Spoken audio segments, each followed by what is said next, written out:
नमस्कार दोस्तों, मैं वैभवंश राज आपका स्वागत करता हूं तक्षशिला ट्यूटोरियल के ऑनलाइन चैनल पे। दोस्तों, हम लोग बात कर रहे थे क्लास 11 के चैप्टर नंबर 5 पर, जिसमें हमने लेक्चर 5.3 तक कंप्लीट कर लिया था। आज हम उसके आगे बढ़ेंगे और अपने लेक्चर 5.4 के बारे में बात करेंगे। दोस्तों, आज का सेशन जिस टॉपिक से स्टार्ट होता है उसका नाम है ऊर्जा संरक्षण का नियम। तो दोस्तों, ऊर्जा संरक्षण का नियम एक बहुत ही कॉमन सा लॉ है, एक बहुत ही कॉमन सा नियम है। ठीक है, आपने पहले भी पढ़ा होगा और अभी यहाँ पे इसकी आवश्यकता इसलिए पड़ रही है क्योंकि दोस्तों जो हमारा चैप्टर है वो कार्य, ऊर्जा और शक्ति पर ही निर्भर है। एक्चुअल में शक्ति को हटा दिया जाए तो देखा जाए कार्य और ऊर्जा, तो कार्य और ऊर्जा बिल्कुल हर तरह से, हर तरफ से, हर रूप में एक दूसरे से जुड़े हुए हैं। ठीक है, कार्य को ऊर्जा में, ऊर्जा को कार्य में बदल सकते हैं और आगे आने वाले चैप्टर में हम लोग बदलेंगे भी। ठीक है, और जहां कार्य होगा वहां शक्ति है। ठीक है, डेफिनेटली।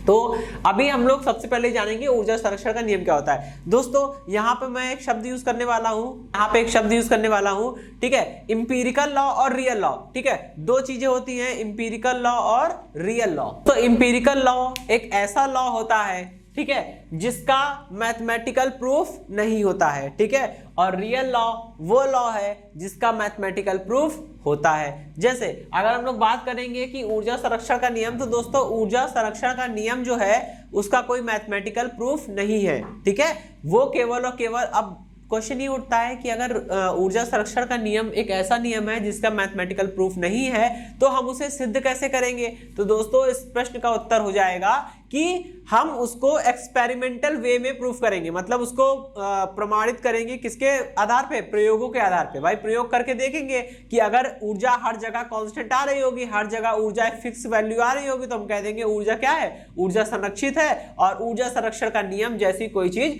होती है।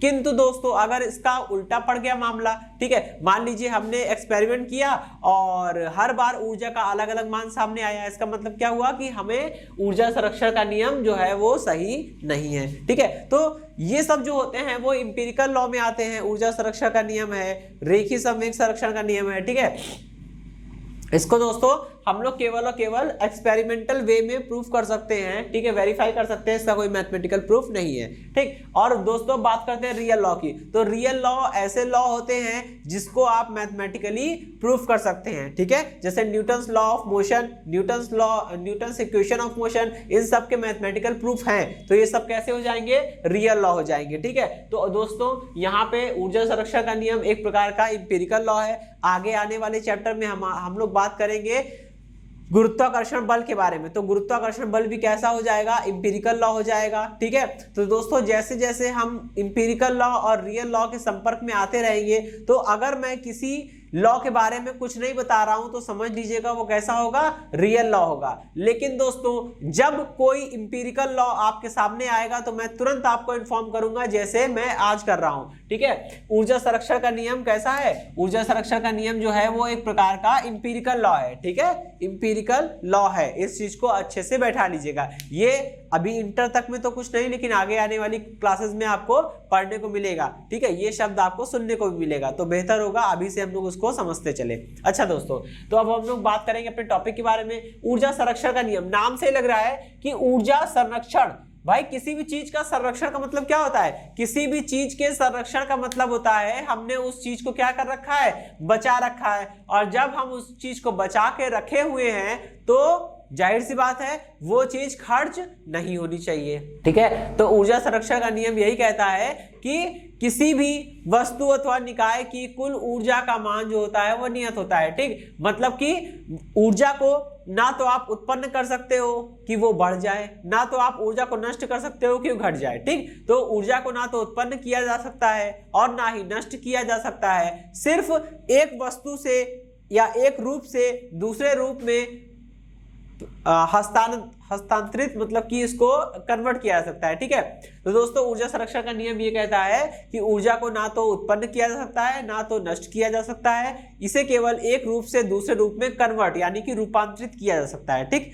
ओके, तो यही था ऊर्जा संरक्षण का नियम। फॉर एग्जाम्पल, जैसे अब हम लोग इस चीज को समझ सकते हैं, यहाँ पे ट्यूबलाइट जल रही है। ठीक है, तो ट्यूबलाइट जल रही है, हमें प्रकाश मिल रहा है। तो दोस्तों प्रकाश क्या है? एक प्रकार की ऊर्जा है। ठीक है, प्रकाश क्या है? एक प्रकार की ऊर्जा है। अब सोचने वाली बात यह है कि ये प्रकाशीय ऊर्जा हमें कहां से मिल रही है? तो दोस्तों ये प्रकाशीय ऊर्जा हमें ऐसे मिल रही है क्योंकि हमने इस ट्यूबलाइट को कनेक्ट किया हुआ किससे? बिजली के सॉकेट से। तो बिजली के सॉकेट से जो ऊर्जा मिल रही है वो कैसी ऊर्जा है? विद्युत ऊर्जा है। और वो विद्युत ऊर्जा गई किसमें? ट्यूबलाइट में। फिर ट्यूबलाइट ने ग्लो किया, ग्लो करने से उससे क्या इमिट हो रही है? विजिबल लाइट इमिट हो रही है या लाइट इमिट हो रही है। तो लाइट जो है, जो प्रकाश है, वो क्या है? वो भी तो एक प्रकार की ऊर्जा है, तो उससे हमें ऊर्जा मिल रही है। ये बात समझ में आ गई? ठीक है, तो ऊर्जा जो है, देखिए बिजली के सॉकेट से जो हमें ऊर्जा मिली वो विद्युत ऊर्जा है, और विद्युत ऊर्जा गई ट्यूबलाइट के पास, ट्यूबलाइट ने हमें लाइट दिया, मतलब लाइट एनर्जी। आप देख पा रहे हैं, समझ रहे होंगे आप लोग कि इलेक्ट्रिकल एनर्जी, विद्युत ऊर्जा कैसे प्रकाशीय ऊर्जा में बदल गई। ठीक है, फैन की बात करते हैं। फैन क्या करता है? फैन चलता है तो हमें पवन ऊर्जा मिलती है, यानी कि हवा मिलती है ना, तो उससे हवा में पवन ऊर्जा होती है। आपने स्विच ऑन किया, करंट सप्लाई हुई, करंट सप्लाई हुई मतलब कि आप इलेक्ट्रिकल पावर का यूज किया। पंखे ने क्या यूज किया? इलेक्ट्रिकल पावर का यूज किया। हमने पंखे को इलेक्ट्रिकल पावर दिया तो पंखे ने हमें क्या किया? उसी इलेक्ट्रिकल पावर को, उसी इलेक्ट्रिकल एनर्जी को कन्वर्ट कर दिया किसमें? विंड एनर्जी में, यानी कि पवन ऊर्जा में। विद्युत ऊर्जा पवन ऊर्जा में कन्वर्ट हो गई। ठीक है दोस्तों, तो दोस्तों आप देख पा रहे होंगे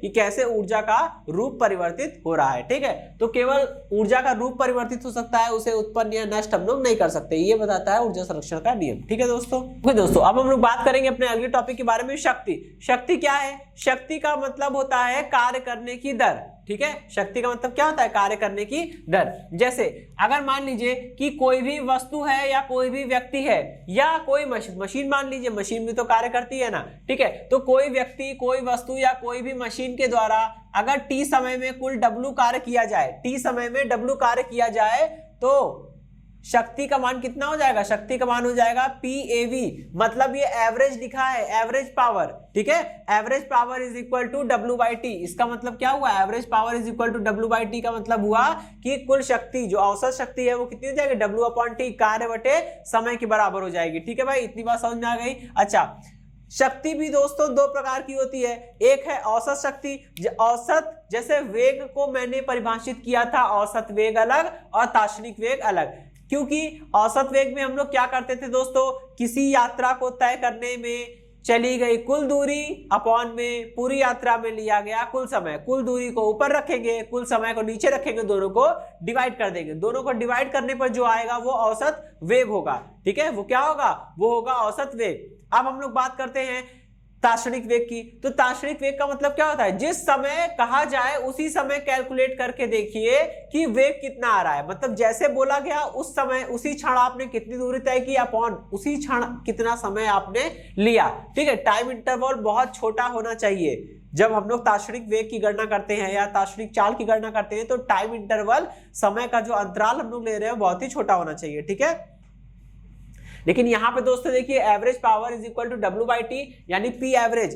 तो किसी भी वस्तु, व्यक्ति अथवा मशीन की कुल औसत शक्ति का मान जो होता है वस्तु, व्यक्ति या मशीन द्वारा किए गए कार्य तथा लिए गए समय के अनुपात के बराबर होता है। ठीक, अगर हम बात करते हैं तात्क्षणिक शक्ति की तो P इज इक्वल टू कितना होता है? किया गया कुल कार्य dW अपॉन दिया गया समय dt। ठीक है, मान लीजिए कि अगर ये जो कार्य हो रहा है, ये कार्य किसी वस्तु को विस्थापित करने में किया गया कार्य है। फॉर एग्जाम्पल सपोज करिए कोई एक मशीन है। ठीक है, वो मशीन क्या कर रही है? किसी एक पिंड को गति करा रही है। ठीक है, उस पर फोर्स लगा रही है, उसको मूव करा रही है।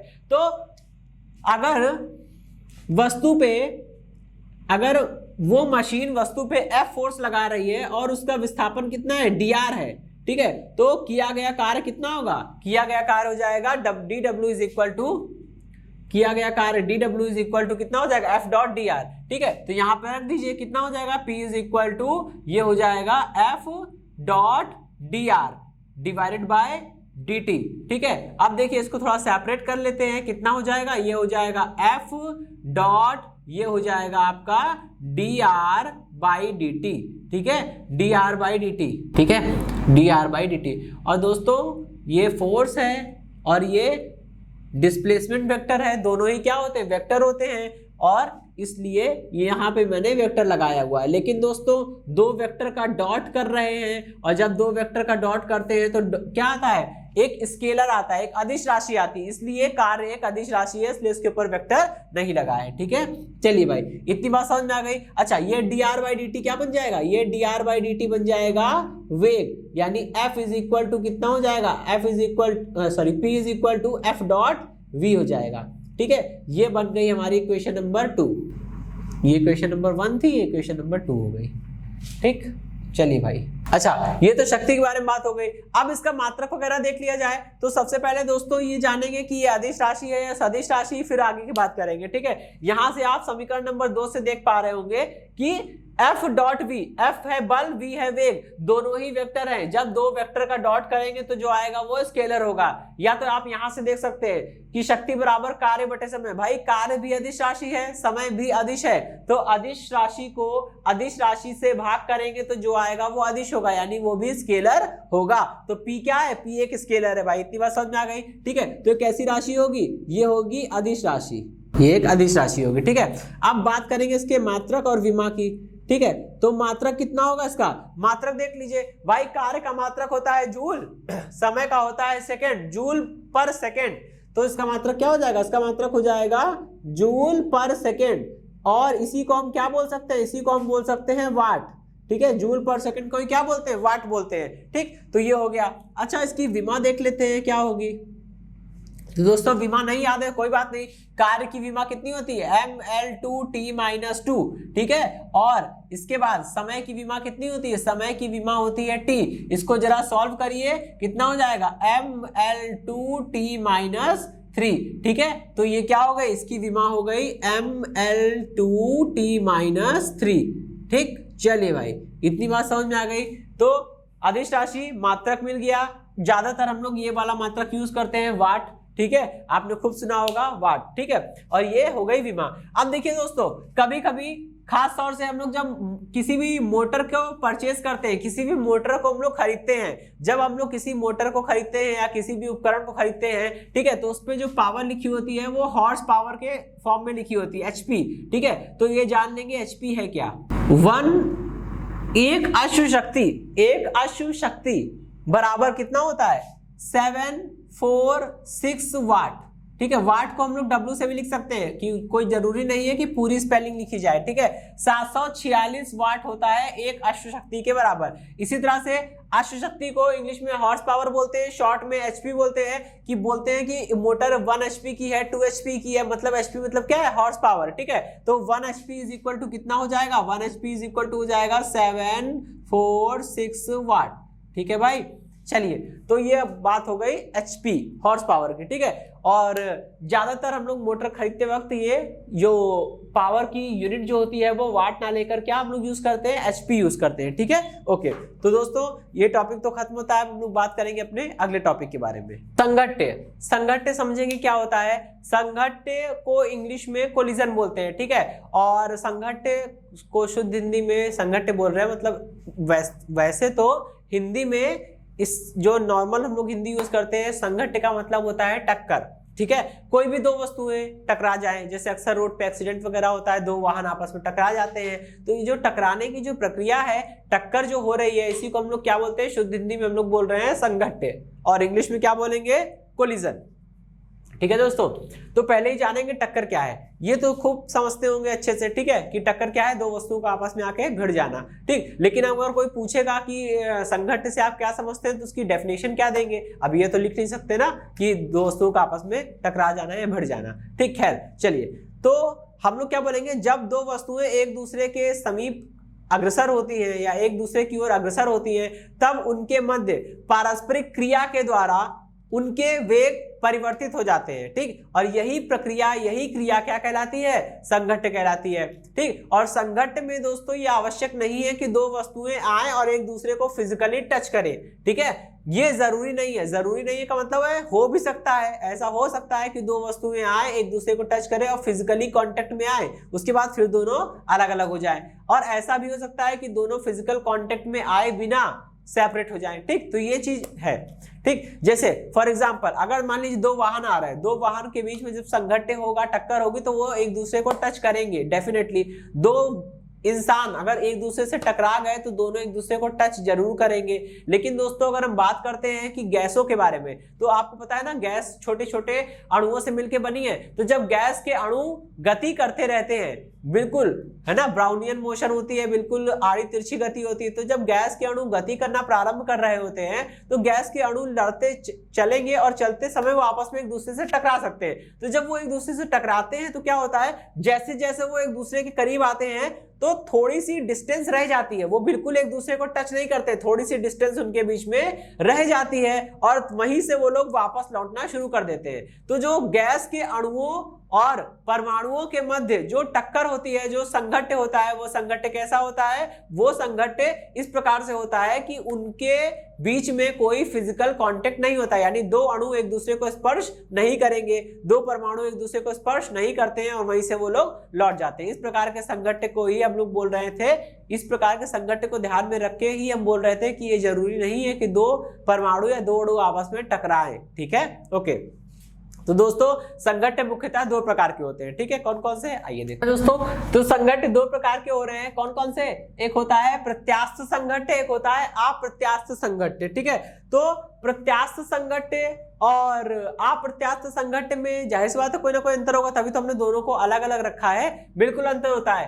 पहले तो ये जान लीजिए कि अगर संघट्य चाहे प्रत्यास्थ हो चाहे अप्रत्यास्थ, दोनों में ही क्या होता है, रेखीय संवेग संरक्षण का नियम लागू होता है। ठीक है, प्रत्यास्थ संघट्य हो चाहे अप्रत्यास्थ संघट्य हो, दोनों में रेखीय संवेग संरक्षण का नियम लागू होता है। ठीक है, दोनों में ही रेखीय संवेग संरक्षण का नियम लागू होता है। इतनी बात समझ में आ गई। अच्छा, अभी देखिए यहाँ पे प्रत्यास्थ संघट्य में क्या होता है, कुल गतिज ऊर्जा संरक्षित रहती है। कुल गतिज ऊर्जा का मतलब है टक्कर से पहले, टक्कर के पूर्व, संघट्य के पूर्व पहले वस्तु की कुल गतिज ऊर्जा प्लस दूसरे वस्तु की कुल गतिज ऊर्जा का जो टोटल होगा वो बराबर होगा किसके, संघट्य के पश्चात पहले वस्तु की गतिज ऊर्जा प्लस दूसरे वस्तु की गतिज ऊर्जा। मतलब पहले और दूसरे वस्तु की गतिज ऊर्जा का जो योग होता है वो संघट्य के पूर्व और संघट्य के पश्चात दोनों समय क्या होता है, बराबर होता है। अगर ऐसा हो रहा है तो वो प्रत्यास्थ संघट्य के लक्षण है। लेकिन दोस्तों अगर ऐसा नहीं हो पा रहा है, ठीक है, मतलब ऐसा नहीं हो पा रहा है कि संघट्य के पूर्व और संघट्य के पश्चात कुल गतिज ऊर्जा कांस्टेंट रहे, तो वो क्या होता है, वो होता है अप्रत्यास्थ संघट्य। ठीक है, अप्रत्यास्थ संघट्य में कुल गतिज ऊर्जा संरक्षित नहीं रहती है। तो इसमें होगा क्या, कुल गतिज ऊर्जा संरक्षित नहीं रहती है तो टक्कर के पूर्व यानी कि संघट्य के पहले कुल गतिज ऊर्जा जो होगी वो संघट्य के पश्चात गतिज ऊर्जा की तुलना में क्या होगी, ज्यादा होगी। टक्कर के पश्चात, संघट्य के पश्चात गतिज ऊर्जा थोड़ी सी कम हो जाएगी। और वो गतिज ऊर्जा जो कम हो रही है ये गतिज ऊर्जा वेस्ट तो होगी नहीं, क्योंकि अभी ऊर्जा संरक्षण का नियम हमने पढ़ा है। ऊर्जा संरक्षण का नियम ये कहता है कि भाई दो वस्तुएं जब टक्कर करेंगी तो उनकी कुल ऊर्जा संरक्षित होनी चाहिए। टक्कर करे ना करे, ऊर्जा संरक्षण का नियम कहता है कि कुल ऊर्जा संरक्षित रहती है। तो अब यहाँ पे क्या हो रहा है, यहाँ पे टक्कर के पूर्व, संघट्य के पूर्व जो कुल ऊर्जा है वो ज्यादा है और संघट्य के पश्चात कुल ऊर्जा क्या है, वो कम हो जा रही है। यहाँ पे मैं लिख रहा हूं के मतलब काइनेटिक एनर्जी, ठीक है, और ये है बी मतलब बिफोर कोलिजन। ठीक है, बी सी बिफोर कोलिजन जो है काइनेटिक एनर्जी क्या है दोस्तों, वो ज्यादा रहती है। ठीक, और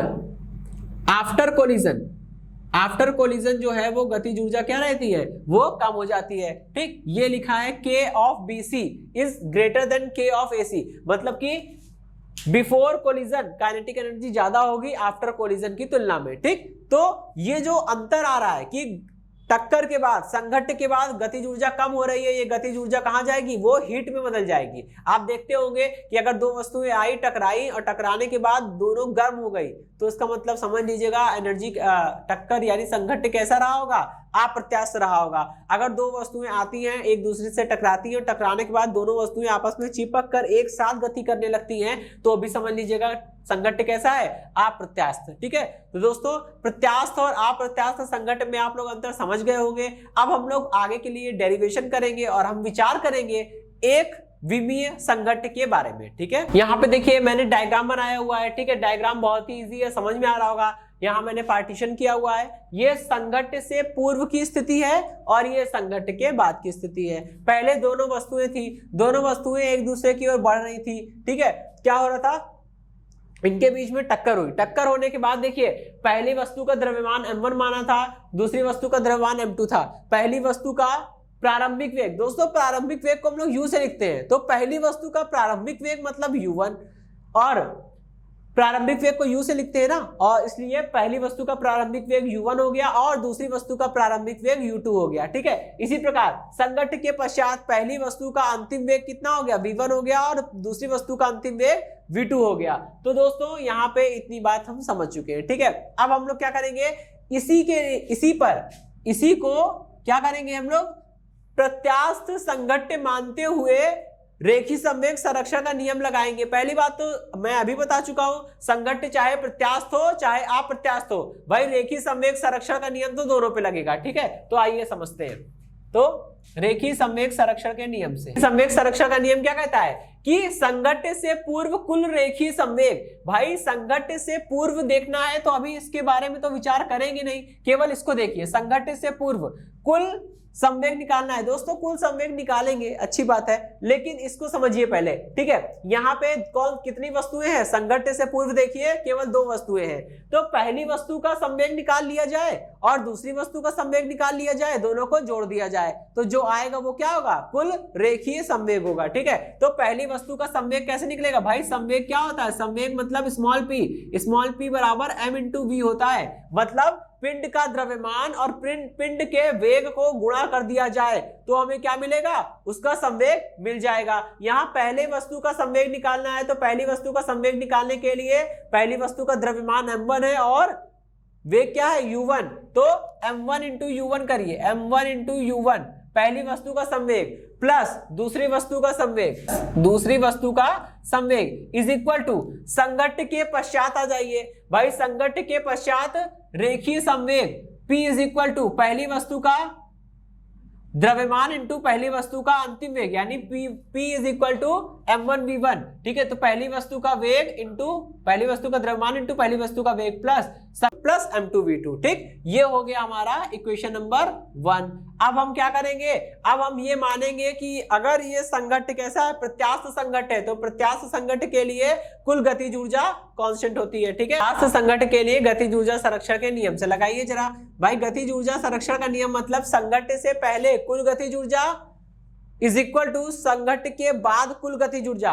देखिए कुल गतिज ऊर्जा वैसे ही निकालेंगे जैसे कुल रेखीय संवेग निकाला था। क्या किया था, पहली वस्तु का संवेग प्लस दूसरी वस्तु का संवेग, इसी तरह से संघट्ट के बाद गए और संघट्ट के बाद पहली वस्तु का रेखीय संवेग प्लस दूसरी वस्तु का रेखीय संवेग, वही काम करना है। भाई पहली वस्तु की गतिज ऊर्जा हाफ mv² होता है, तो पहली वस्तु का वेग द्रव्यमान कितना है, हाफ m1 और u1 का स्क्वायर, ठीक है, प्लस दूसरी वस्तु के लिए बात करिए, दूसरी वस्तु की गतिज ऊर्जा कितनी हो जाएगी, हाफ m2 u2 का square is equal to half m1 v1 का square plus half m2 into v2 का स्क्वायर, ठीक है। इतनी बात समझ में आ गई, अच्छी बात है, ठीक है। अब देखिए 1/2 कैंसिल हो जाएगा और टोटल क्या बनेगा, ये बनेगा m1 और m1 वाले को इधर ले आइए, कितना हो जाएगा, ये हो जाएगा u1 का स्क्वायर माइनस का v1 का स्क्वायर, ठीक है। अच्छा, और m2 वाले को इधर ले जाइए तो कितना बन जाएगा, ये m2 कॉमन हो गया, अंदर बचेगा v2 का स्क्वायर माइनस का u2 का स्क्वायर, ठीक है। इसको थोड़ा सा आप यहाँ पे a² माइनस b² का फॉर्मूला लगा लीजिए तो क्या बन जाएगा, ये बन जाएगा u1 माइनस v1 इंटू में हो जाएगा u2 प्लस में, सॉरी u2 कह रहे हैं, u1 प्लस में v1, ठीक है। चलिए भाई बिल्कुल वही फॉर्मूला यहाँ पे भी लगना है, a² माइनस b² क्या बन जाएगा, ये बन जाएगा v2 प्लस u2 और ये बन जाएगा 2 माइनस u2, ठीक है। चलिए भाई इतनी बात समझ में आ गई। अच्छा, ये हो गया इक्वेशन नंबर 2। अब क्या करेंगे, अब हम इक्वेशन 1 से देखेंगे, समीकरण 1 से समीकरण एक को देखिए दोस्तों, अगर m1 वाले को m1 के पास ले आए और m2 वाले को दूसरी तरफ ले जाए तो क्या बनेगा, ये बनेगा m1 u1 लिखा है, m1 u1 लिखा है, और इधर से आ जाएगा ये वाला m1 v1, तो ये माइनस में हो जाएगा, ये माइनस में m1 v1 आया, m1 m1 कॉमन आ रहा है, क्या बचेगा, ये बन जाएगा m1 ब्रैकेट में बनेगा u1 माइनस का v1। ठीक है, चलिए भाई।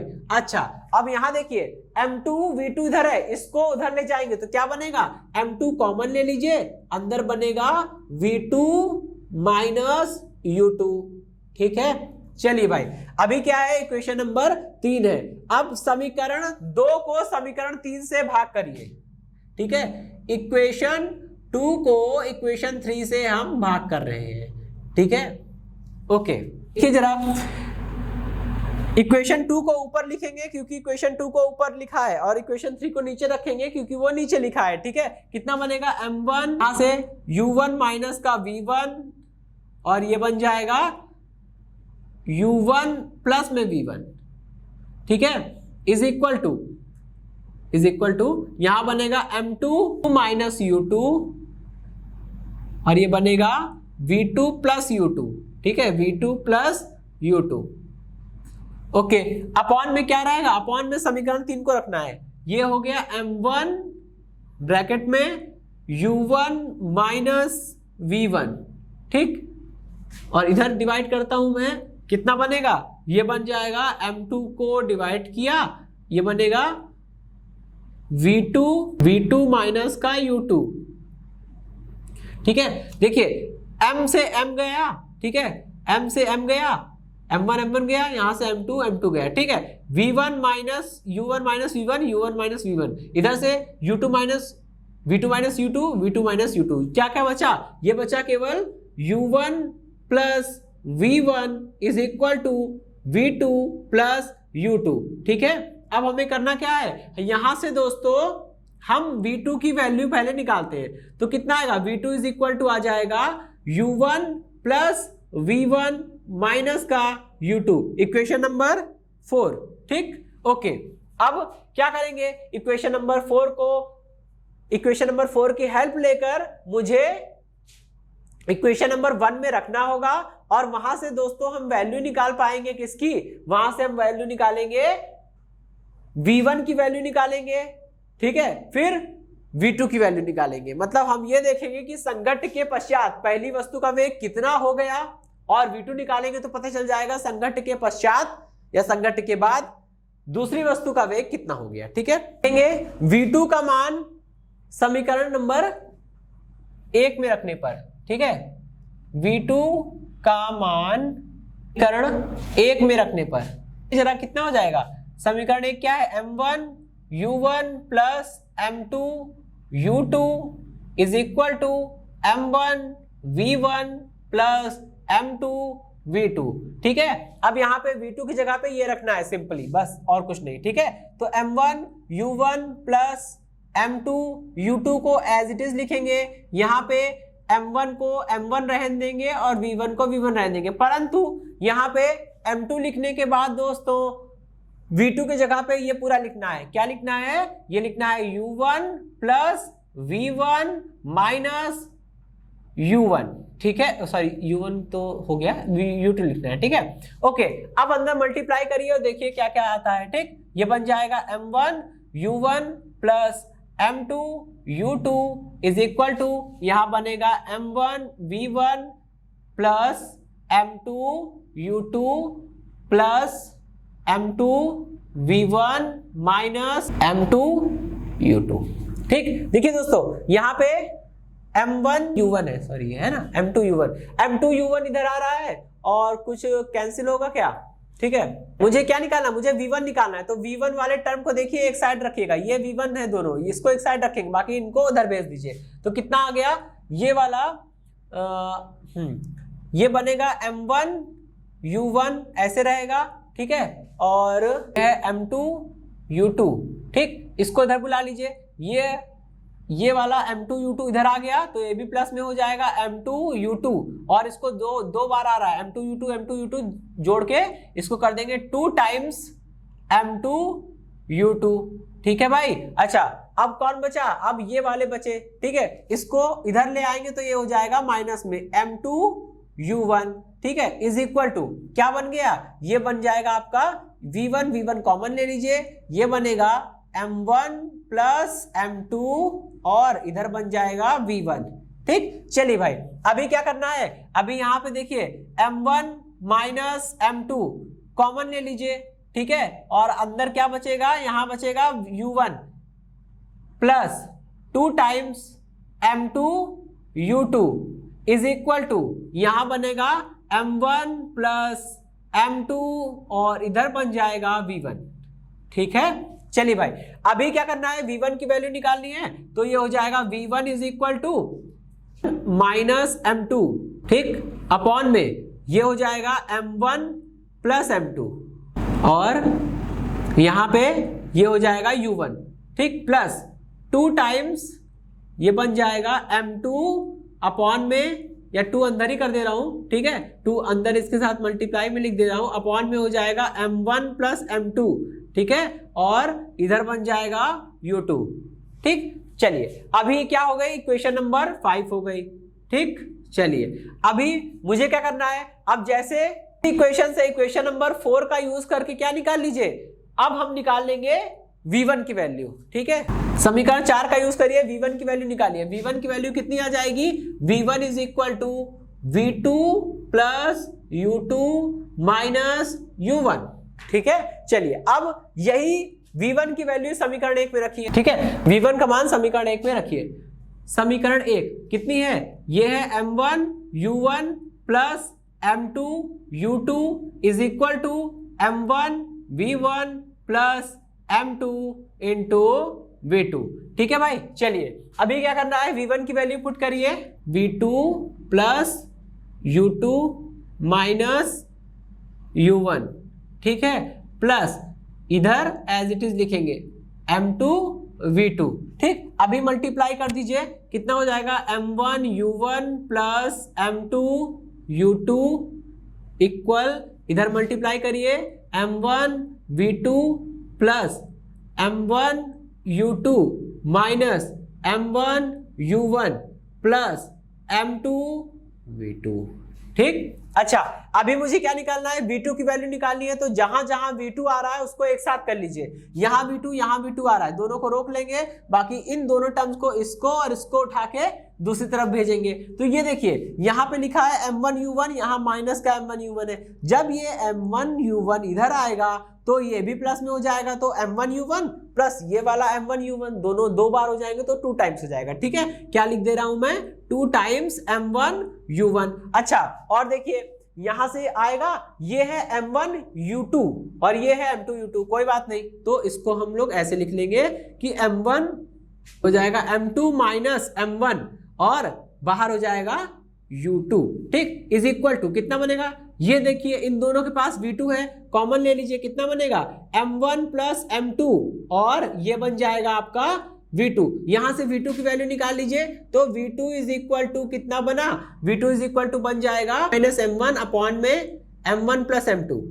ठीक है, ओके, और यहां पे बन गया ये हो गया U2।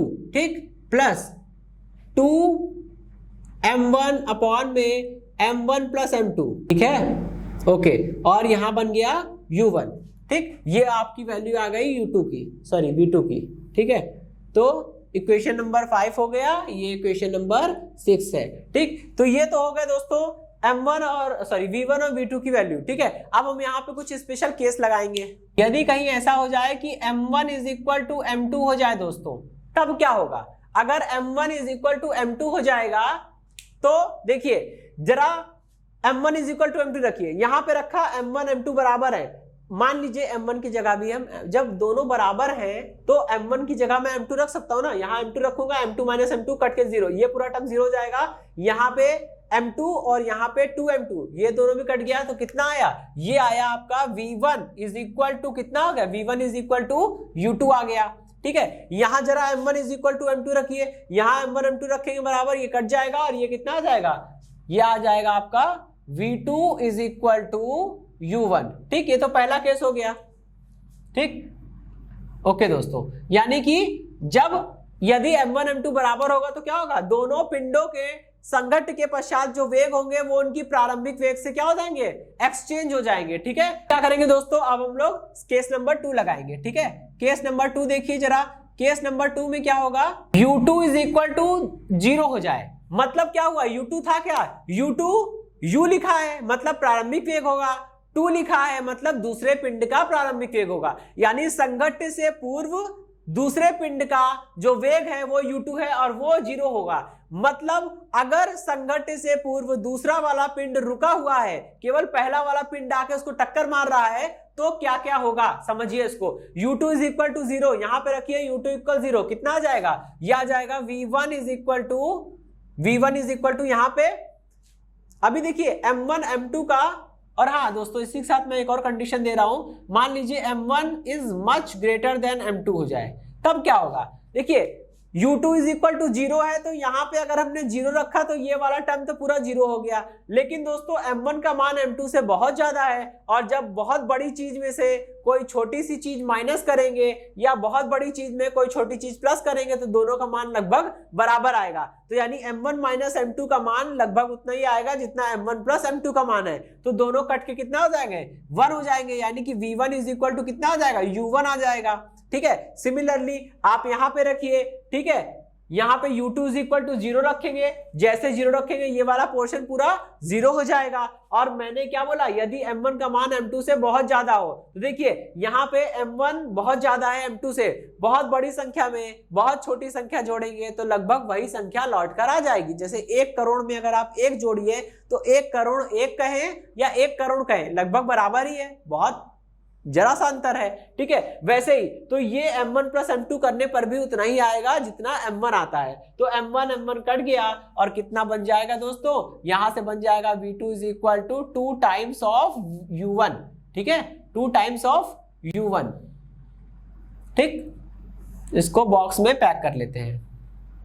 अच्छा, तो ये 2 केस हो गए, आइए अब हम लोग चलते हैं अपने तीसरे केस पे। u2 इक्वल 0 हो जाए और आपका m2 का मान बहुत ज्यादा हो जाए, किसकी तुलना में, m1 की तुलना में। जब m2 बहुत ज्यादा हो जाएगा m1 की तुलना में तो करना क्या होगा, आइए देखते हैं।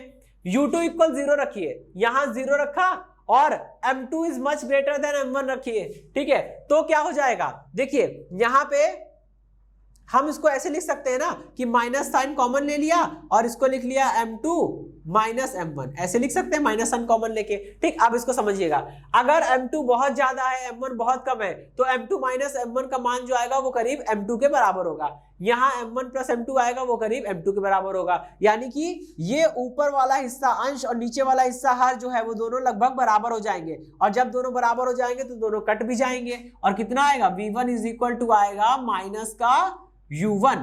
ठीक है, ओके, आइए अब यही कंडीशन यहां पे अप्लाई करिए।